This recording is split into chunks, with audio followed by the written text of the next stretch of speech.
je voulais amener le spectateur dans une certaine position émotionnelle selon les scènes qu'il voyait. Et donc, il n'y a pas de place pour le hasard pour ça. Tout est décidé à l'avance. Can she be late for her Pardonnez-moi d'interrompre un instant la musique, mais nous avons un invité de marque que j'aimerais accueillir comme il se doit.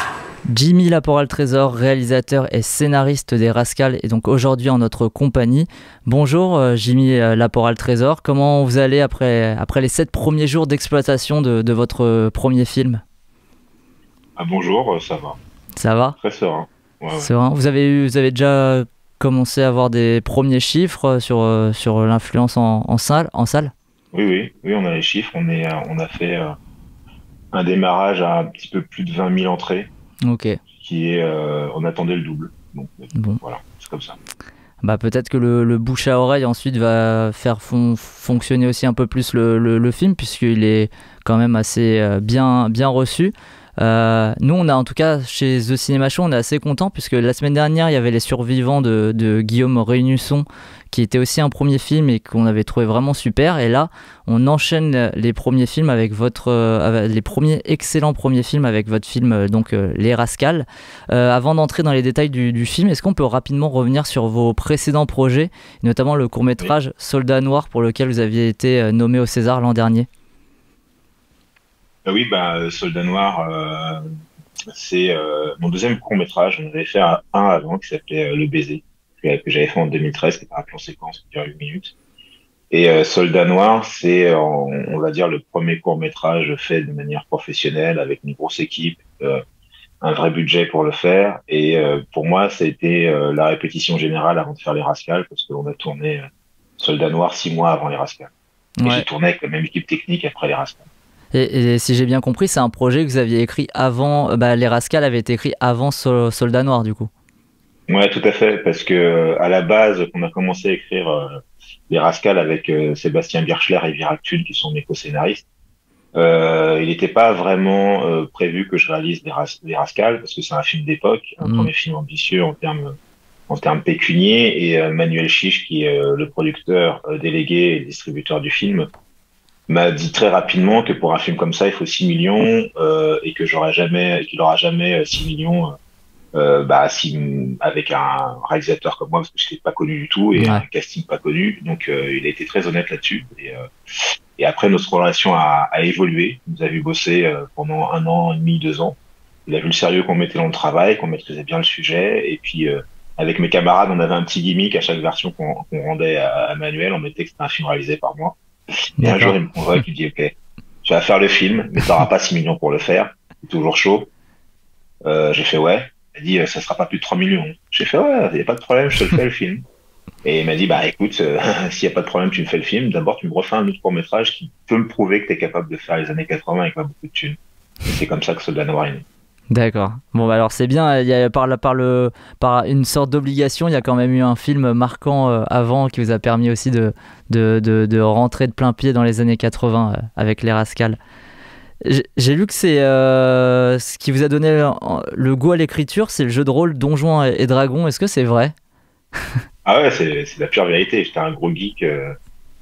J'ai été biberonné au jeu de rôle, pas seulement Donjons et Dragons. Hein. J'ai vraiment fait, je sais pas, j'ai fait tous les types de jeux de rôle possibles, tous les univers possibles qu'on pouvait faire. J'ai fait du Berlin 18, j'ai fait du Bushido, j'ai fait du Chill, du Cthulhu, du Yamine Satanis.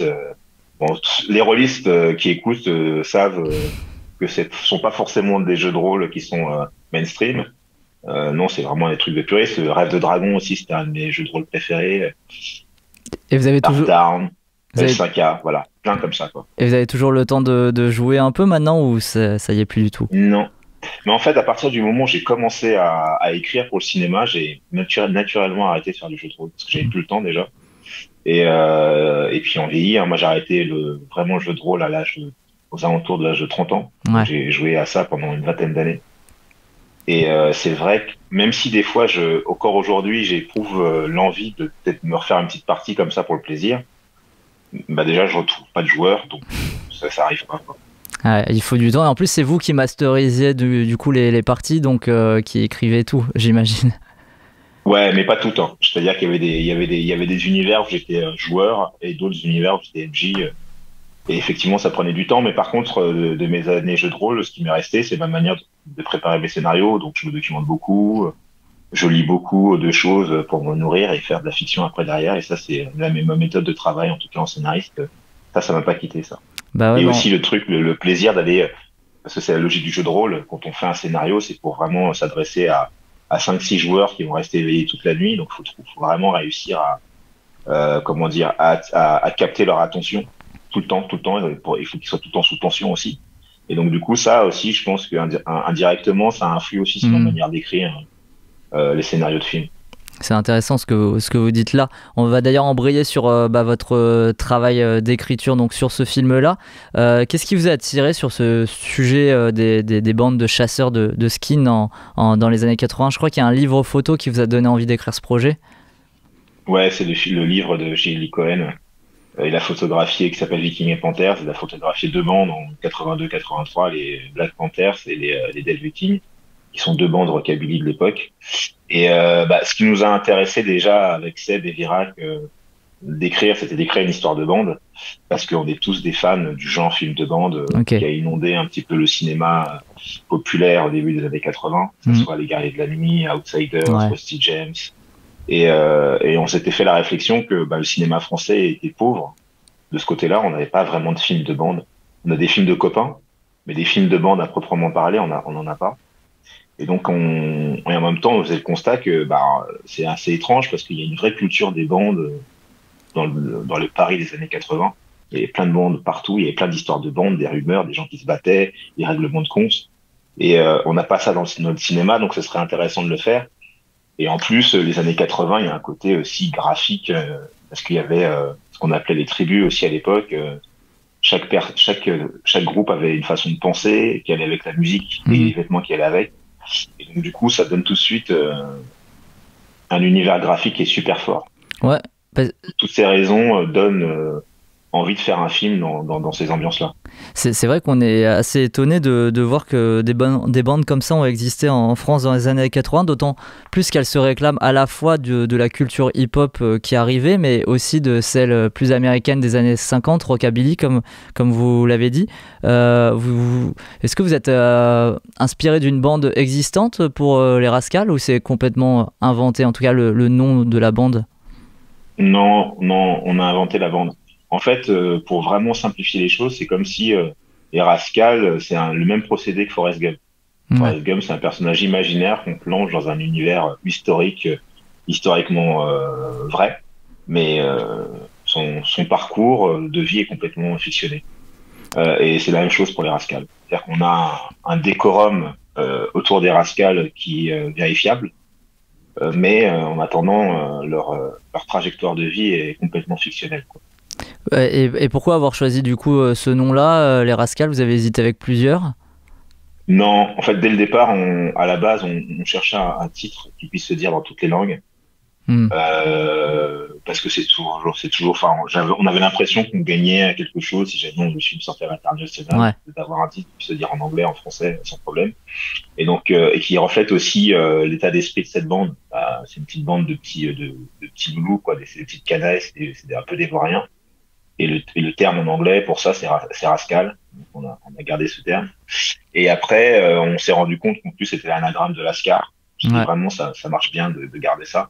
Et à la base, le titre c'était que Rascal. Il n'y avait pas l'article. D'accord. Mais on a fait un petit test autour d'un échantillon de gens, et les gens ne comprenaient pas à quoi ça correspondait. Ouais. Et donc en rajoutant le lait, ils ont compris que c'était le nom de la bande, et donc on est resté sur les Rascals, et du coup le côté titre international est tombé à l'eau. Ok, à l'international, au pire, de toute façon, vous enlèverez le lait. Ouais. On met The Rascals. The Rascals. Et alors, votre film laisse aussi une grande place à la langue, hein, parce qu'on entend du français, bien sûr, mais on a aussi du créole, de l'argot. Est-ce que vous pouvez nous parler de ce rapport à la langue, au parler des personnages? Déjà de base, la première chose, c'est que la première réflexion qu'on s'est dite avec Seb et Virac, c'est que les années 80, c'est la culture de l'oral. Et on se rappelait des histoires de quartiers, que certains quartiers avaient une façon de parler différente d'un autre. Ils avaient chacun leur jargon, leur langage secret. Donc ça, déjà, on s'était dit, il fallait qu'on retrouve ça dans le film, que notre groupe, ils aient leur propre langage. Après, pour le créole, moi, je viens d'une famille créole où ma grand-mère me parlait pas du tout français, elle me parlait créole. Donc, j'avais envie, en rentrant dans les familles, qu'on retrouve ce rapport à la langue d'origine. Et après, de manière beaucoup plus générale, pour les comédiens, j'ai choisi des comédiens qui n'avaient pas un accent actuel. Ils ne parlent pas du tout comme des gens de 2020, déjà de base, ou alors très peu, qui peuvent se détacher de ça. Parce que je cherchais un accent neutre qui puisse vraiment nous transposer dans une autre époque. Parce que quand on écoute les gamins, il y a des documentaires de l'INA, on entend des gamins de 82 quand ils parlent vraiment d'une autre manière, ils parlent un peu comme Renaud. Et j'avais envie de retrouver ce truc-là de ce langage des années 80 pour justement sortir des années 2020 et plonger de plein pied dans les années 80. La langue, pour moi, en fait, la dimension orale du film permet de déraciner les spectateurs de 2023, quoi. Pour faire un voyage vers 1980. Et du coup, le casting de la bande s'est construit essentiellement autour déjà du parler des personnages, alors des acteurs. Le premier tour, c'était ça. Le premier tour, en fait, ce que je cherchais, déjà, outre le fait que je cherchais des gueules, des gens qui jouaient bien, j'écartais ceux qui avaient un accent trop actuel. D'accord. Pour vraiment garder la quintessence de ceux qui avaient un parler beaucoup plus neutre ou un peu petit parisien. Et après, le second tour, ça a été de trouver les bons mariages, de faire les bons duos, les bons trios pour que ça matche. Et ça, c'était le deuxième tour, ça. Et donc Jonathan Feltre, il est aussi dans votre court-métrage Soldat Noir. Pour vous, c'était logique de garder à la fois une équipe qui est derrière la caméra la même, mais aussi même devant la caméra? En fait, je mentirais si je disais que dès le départ, j'avais proposé à Jonathan de faire le rôle de Rudy. Non, en fait, bizarrement, au départ, je voulais pas spécialement qu'il fasse Rudy. Pour des raisons vraiment plus stupides. Parce que dans ma tête, dès le départ, on avait un projet global avec Seb et Virac. On voulait faire le film, le court-métrage et une série. Et je me suis dit, si jamais je veux le réutiliser dans la série, je veux pas l'utiliser dans le film. Totalement stupide, en fait. Et des fois, on a des espèces de lubies comme ça. Parce que je me suis dit, imagine, tu fais pas ta série, en fait, tu le condamnes à pas faire un film, alors tu pourrais très bien postuler. C'est complètement stupide. Et c'est lui qui m'a demandé, en fait, est-ce que je peux passer les essais? J'aimerais bien tenter ma chance et tout. Et il a passé ses essais comme tout le monde. Et il a remporté la mise parce que c'est très très fort comme comédien. Ouais, il est vraiment bluffant dans ce film, et je pense que votre direction aussi y aide pour beaucoup. Et si on s'intéresse au casting, à l'inverse de ceux de l'extrême droite, on a les choix d'Angelina Juarez et Victor Mutley. Comment là aussi ça s'est fait pour ces rôles? C'est pareil, le premier tour ça s'est fait de la même manière, et puis après je me suis retrouvé au second tour avec plusieurs Fred potentiels et plusieurs Adam potentiels. Pour la petite histoire, Victor, il postulait pas pour Adam au départ, il avait postulé pour le rôle de Boboche. D'accord. J'ai vu ses essais, je les ai trouvés bien, mais je me suis dit non, je veux pas le voir en Boboche, j'ai envie de le voir en Adam, donc je lui ai proposé. Au début, il était ah ouais, ok, pourquoi pas.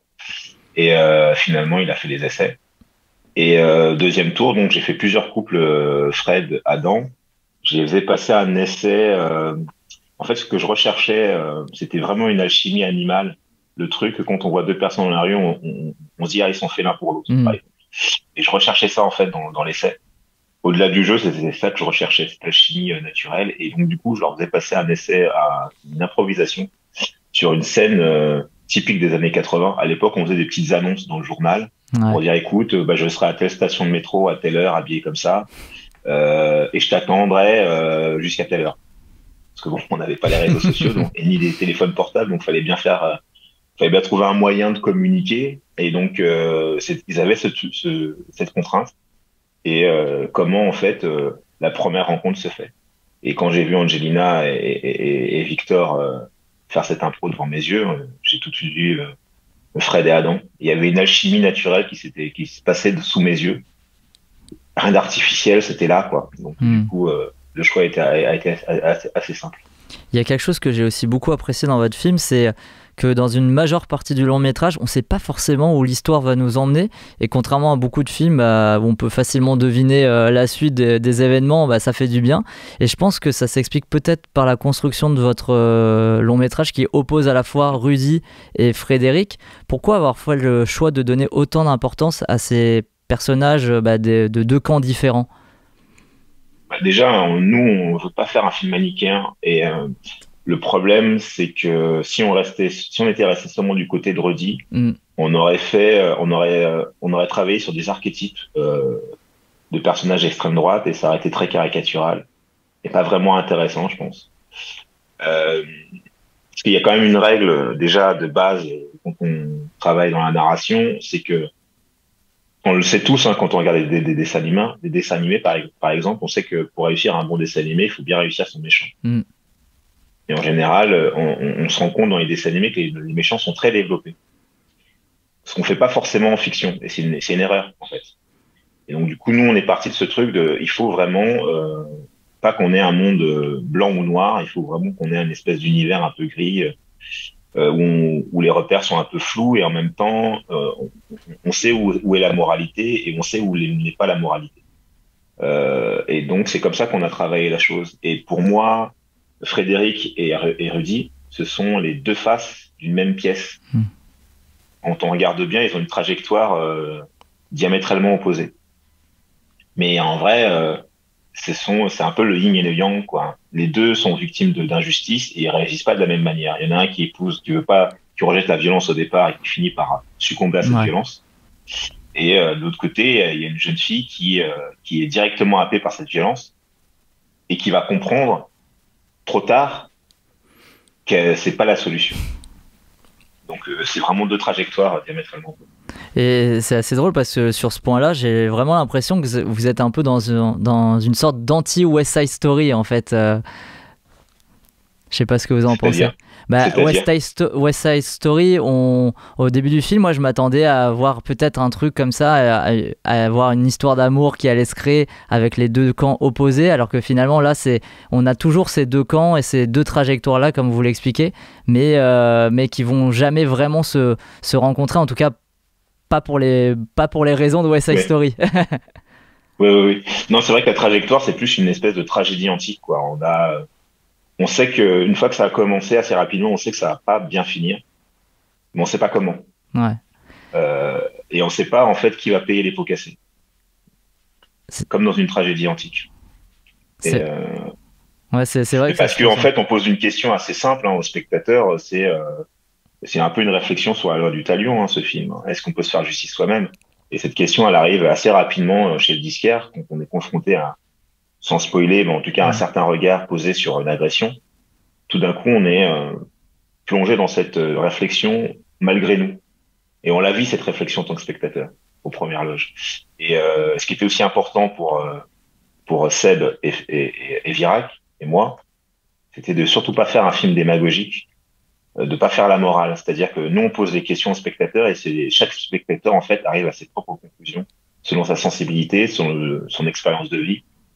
Mais en tout cas, en suivant le parcours de Frédéric et de Rudy, ils sont confrontés, en tout cas, ils sont obligés on les oblige à faire leur un examen de conscience. Ouais.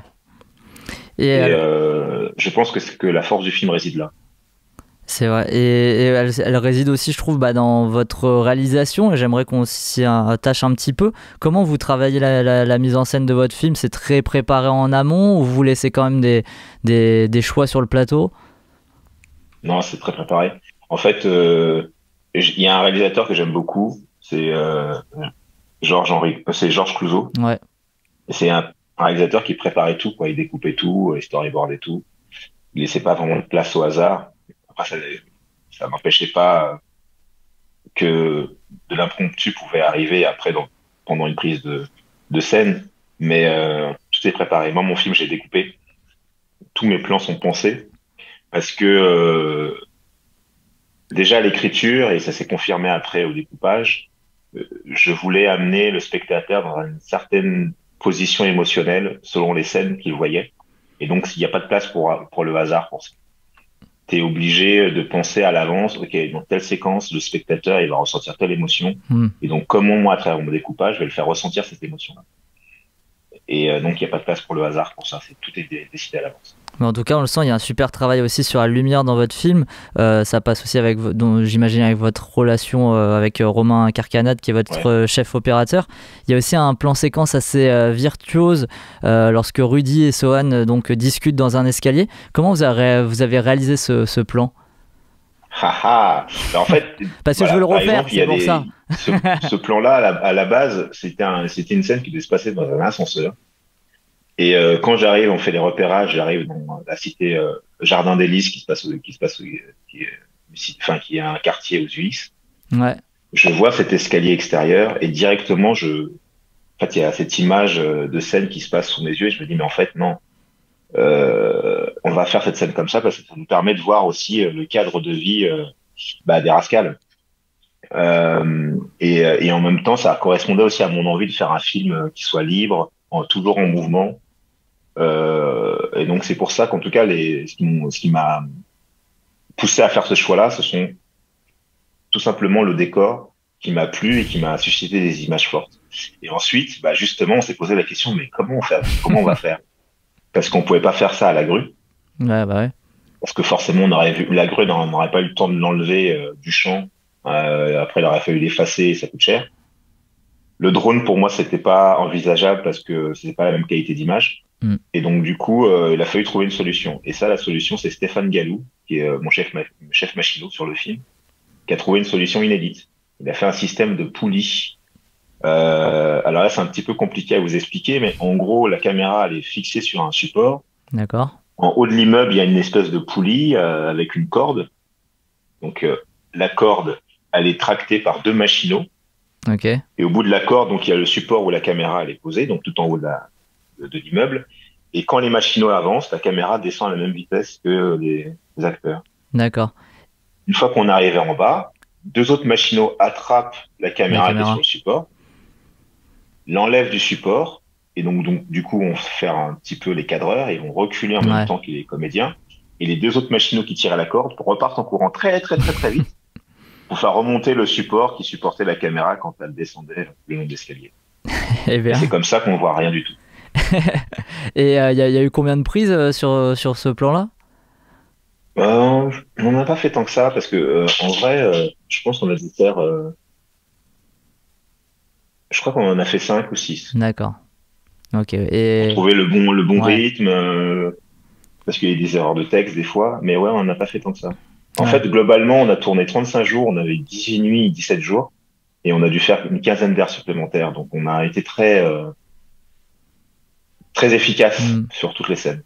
C'est souvent le cas, de toute façon, sur ces premiers films où, en plus, là, vous avez la contrainte de faire les années 80 aussi, de recréer ça. Donc, j'imagine que ça devait être compliqué aussi, ne serait-ce que pour gérer les décors aussi, pour pas qu'il y ait d'anachronisme, quoi.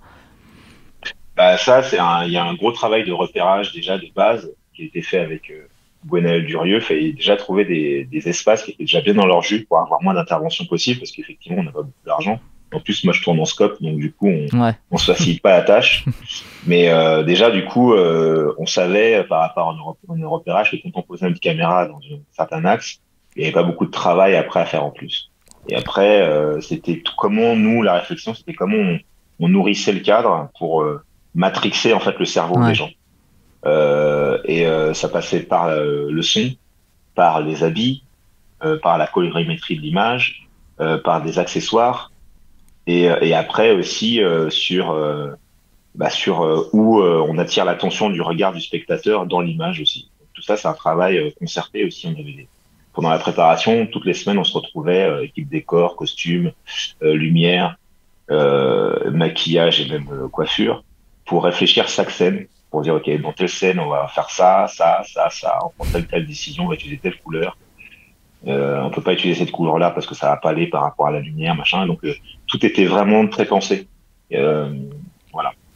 Ok, et il y a toute une thématique autour de la filiation aussi, j'ai trouvé dans votre film, et ça va même jusqu'à l'apparition de Sydney, qui a permis l'arrivée de la culture hip-hop en France. C'est comme s'il y avait la boucle qui se bouclait. Est-ce que vous pouvez nous parler un petit peu de ce thème et de son apparition aussi dans le film?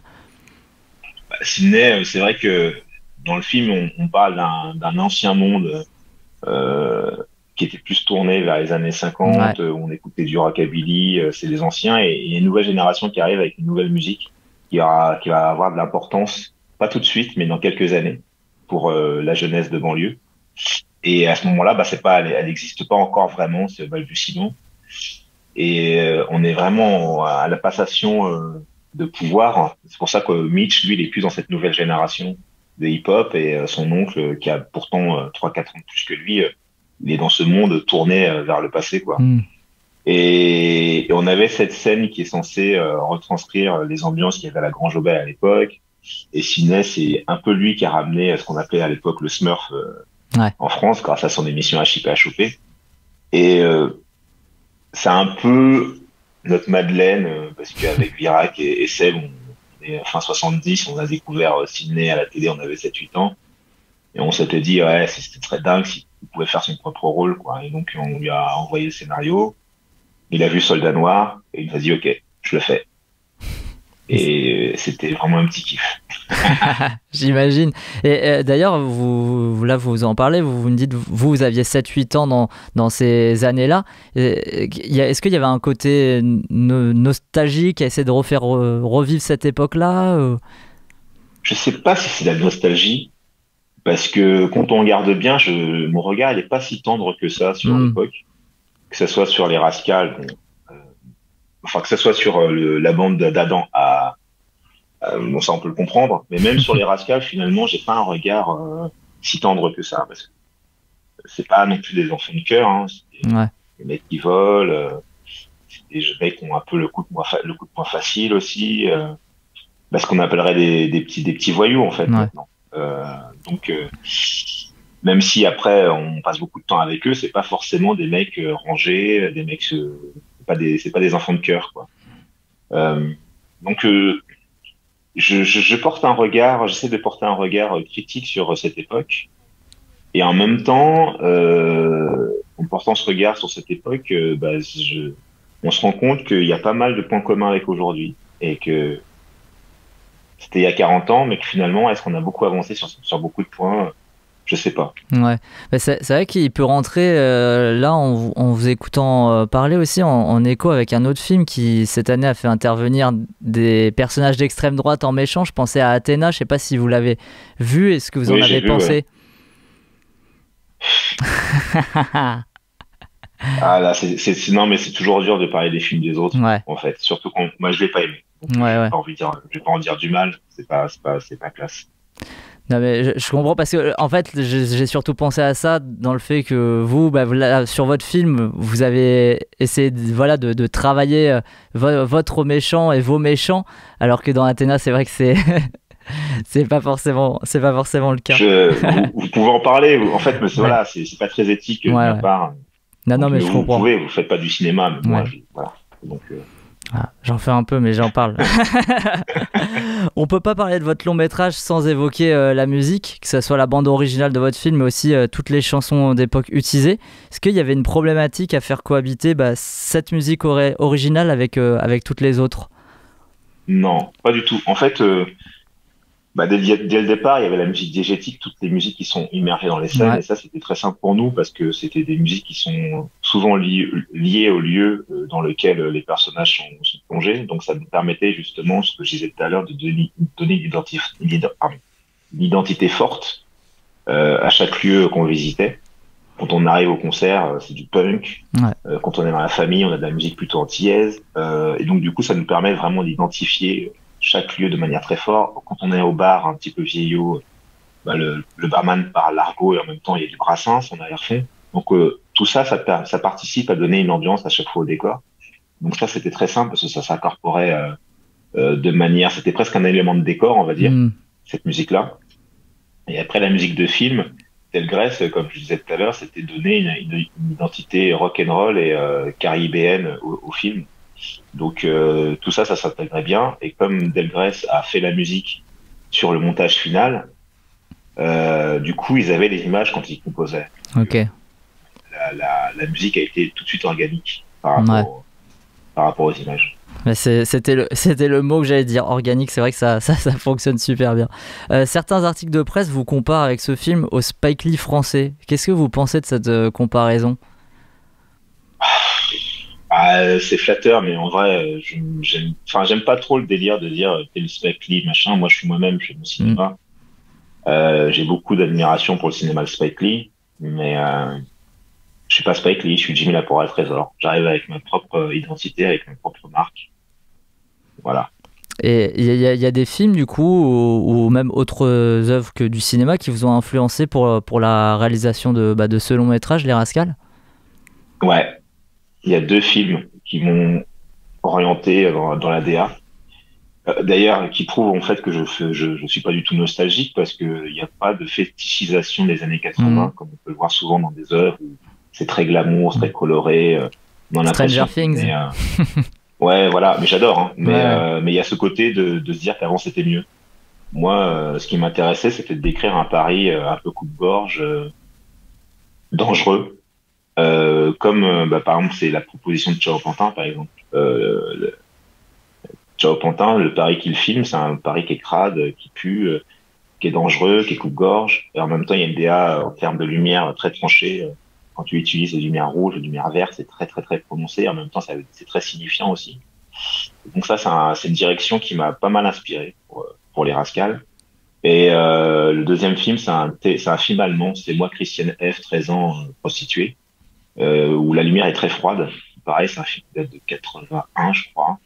Et les années 80, c'est froid. Et donc, du coup, moi, ma lumière aussi est très froide aussi. Donc, ça montre une autre version des années 80 qui est loin de la version glamour qu'on a l'habitude de voir. Oui, oui. Qui se fait Et avec voilà. beaucoup de nostalgie maintenant aussi. Donc, c'est vrai que c'est pour ça que c'est peut-être mieux de se baser sur des films qui ont été faits dans ces années-là pour retranscrire. Et détrompez-vous, hein, parce que par Ah ouais? exemple, Chao Pantin, c'est déjà une exception. Ça a été fait en 84, mais en Ouais. 84, c'est le seul film, un des rares films Qui est comme ça. qui filme Paris comme ça. Ouais. Ok. Et vous travaillez déjà sur un nouveau projet, sur une série? Oui. Avec Seb et Virac, on taffe sur un projet de série qui reprend l'idée de Soldat Noir Ok. sur la bande, les Black Mamba. On va développer encore pour continuer le travail de recherche de radioscopie des années 80 en France, enfin à Paris. Et puis moi, à titre personnel, je développe un second long métrage qui s'appelle Mai 67, qui prend comme thématique un fait divers qui s'est passé en Guadeloupe à cette date. D'accord. C'est le mai 68 de la Guadeloupe, sauf que chez nous, ça s'est fini en bain de sang. Ok. Et donc c'est une espèce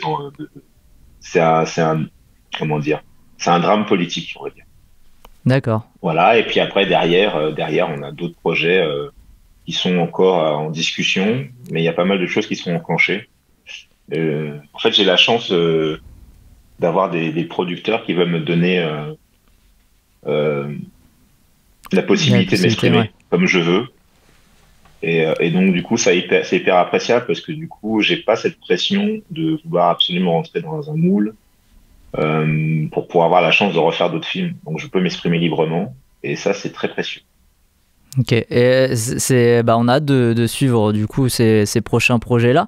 D'ailleurs, là, si vous me dites donc mai 67, alors c'est pas le même. C'est quelque chose qui s'est passé du coup, vous m'avez dit dans les Antilles. En Guadeloupe. Ouais, en Guadeloupe. En Guadeloupe. Ouais. Mais j'imagine que vous donnez ce nom-là aussi en référence à mai 68. Vous aimez bien les choses qui se passent un petit peu avant? Non, pas du tout. Ce drame-là, on l'appelle aussi mai 67. D'accord. Ici chez nous. Je connaissais pas du tout l'événement. Et maintenant que vous le savez, vous pouvez taper sur Google. J'invite aussi les gens qui nous écoutent à taper sur Google. Mai 67, vous allez apprendre quelque chose d'incroyable. Ok. Une chose que si jamais ça s'était passé en région parisienne, je sais pas, à Saint-Étienne, à Lyon ou à Marseille, on entendrait plus parler. Ouais. Et là, ça s'est passé là-bas. Vous allez vraiment tomber de votre chaise. Très bien. Bon, on ira regarder ça et tomber de notre chaise alors. On termine toujours par la même question dans The Cinema Show. Cette question, c'est la suivante. C'est quoi le dernier film au cinéma ou même à la maison qui vous a marqué? Ah là là, à chaque fois qu'on me pose cette question, je me sens piégé. Mais en fait, là, non, il y a un film qui est venu directement en tête. Ok, Je l'ai vu à Sarlat. C'est le film de Steve Achepo, Marchand de sable. d'accord. C'est un premier film qui est très très maîtrisé sur un sujet qui est pas simple en plus et Oh, qui va sortir dans pas longtemps, bon, bah alors, début février. ok, donc vous l'avez vu en festival, c'est ça ou Ouais, je l'ai vu en festival à Sarlat. Ouais. Ok, C'est le dernier film qui m'a marqué. cool, bah on prend Et note comment alors. plus ouais. Donc, Marchand de sable, Steve Achepo. Ok, et bah c'est noté. Bon, en tout cas, merci beaucoup Jimmy Laporal Trésor de nous avoir fait l'amitié de répondre à nos questions. C'est super chouette, super intéressant. On rappelle à nos auditeurs et auditrices que vous pouvez retrouver votre excellent premier film, Les Rascals, en salle, donc depuis la semaine dernière. Ben, merci beaucoup. Merci, au revoir. Au revoir, bonne journée.